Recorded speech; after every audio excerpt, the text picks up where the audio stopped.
வாழ்க வையகம், வாழ்க வையகம், வாழ்க வளமுடன். குரு வாழ்க, குருவே துணை.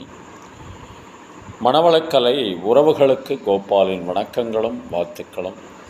அருட்தந்தை வேதாத்ரி மகரிஷியின் மணவளக்கலை பற்றி தினமும் சிந்தித்து கொண்டிருக்கின்றோம். இன்றைக்கு இந்த உடலை பற்றி, பஞ்சபூதங்களாலான இந்த உடலை பற்றி சிறிது தெரிந்து கொள்ளலாம். நிலத்திற்கு காஞ்சிபுரத்திலும், நீருக்கு திருவானைக்காவலிலும், நெருப்புக்கு திருவண்ணாமலையிலும், காற்றுக்கு காளஸ்திரியிலும், விண்ணுக்கு சிதம்பரத்திலும் கோயில் கட்டப்பட்டிருக்கிறது. 5 கோயில்களிலும் மூலவர் சிவலிங்கம். என்ன காரணம்? சிவமே தன் நிலையில் மாற்றம் பெற்று பஞ்சபூதங்களானது என்பதை உணர்த்திருக்கிறார்கள் அந்த காலத்திலேயே. அதே போல் நவக்கிரக கோயிலுக்கு சென்றாலும் மூலவர் சிவலிங்கம். பஞ்சபூதங்கள் தன் நிலையில் மாற்றம் பெற்று நவக்கோள்கள் ஆகி உள்ளன என்பதையும் உணரணும். இந்த சிதம்பரத்தில் ரகசியம் ஒன்று சொல்லப்படுகிறது. அது என்ன ரகசியம் என்றால், அங்கே ஒரு வழி, அந்த வழியில் போனோம்னா வில்வ இலை கோல்டன் கலரில் கட்டப்பட்டிருக்கோம். அங்கே போயிட்டு ஒரு சன்னல் வழியாக ஓட்டையை காண்பிப்பார்கள். அந்த ஓட்டையிலிருந்து உணர வேண்டியது என்ன என்றால், அந்த விண் சக்தி தான் அனைத்து சீவன்களிலும் உயிர் சக்தியாக இயங்கிக் கொண்டிருக்கிறது என்ற ரகசியத்தை நமக்கு சொல்லுகிறார். இவ்வளவுதான். இதை உணர வேண்டும் என்பதற்காக சிதம்பர ரகசியம் என்று சொல்வார்கள்.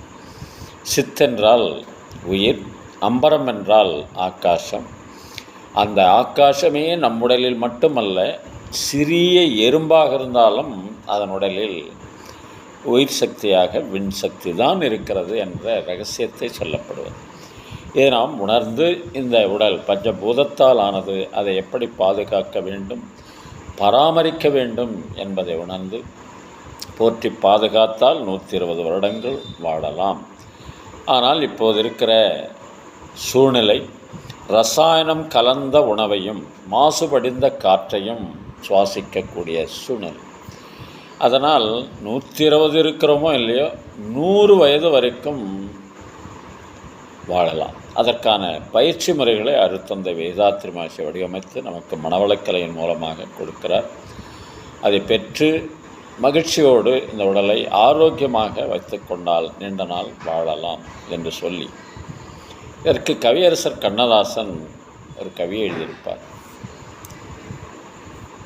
9 வாசல் வைத்து உடம்பெனும் கோட்டையை கட்டி வைத்தான், அந்த கோட்டைக்கு விளக்காக,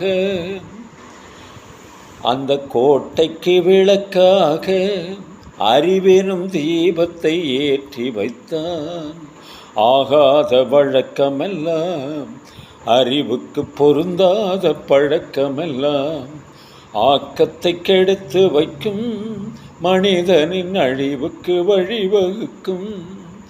அறிவுக்கு வேலை கொடு, பகுத்தறிவுக்கு வேலை கொடு, மூட பழக்கத்தை விட்டுவிடு. காலம் மாறுது, கருத்து மாறுது, நாமும் மாற வேண்டும், நம்மால் நாடும் மாற வேண்டும். அறிவுக்கு வேலை கொடு, பகுத்தறிவுக்கு வேலை கொடு. வாழ்க வளமுடன்.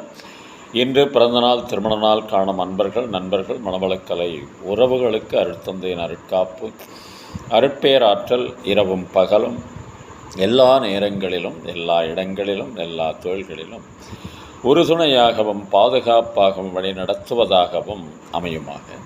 அருட்பேராற்றல் கருணையினால் உடல் நலம், நீளாயுள், நிறை செல்வம், உயர் புகழ், மெய்ஞானம் ஓங்கி வாழ்க வளமுடன்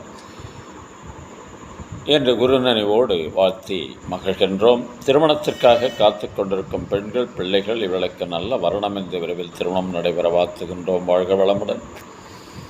வேலை வாய்ப்புக்காக காத்து கொண்டிருக்கும் பெண்கள், பிள்ளைகள், இவர்களுக்கு நல்ல வேலை வாய்ப்பு அமைய வாழ்த்துகின்றோம். வாழ்க வளமுடன். குழந்தை பாக்கியம் இல்லாத தம்பதியினருக்கு விரைவில் குழந்தை பாக்கியம் அமைய வாழ்த்துகின்றோம். வாழ்க வளமுடன்.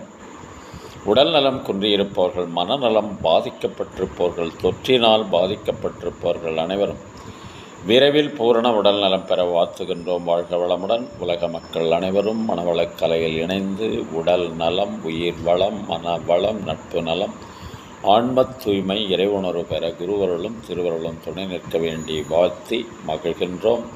வாழ்க வளமுடன்.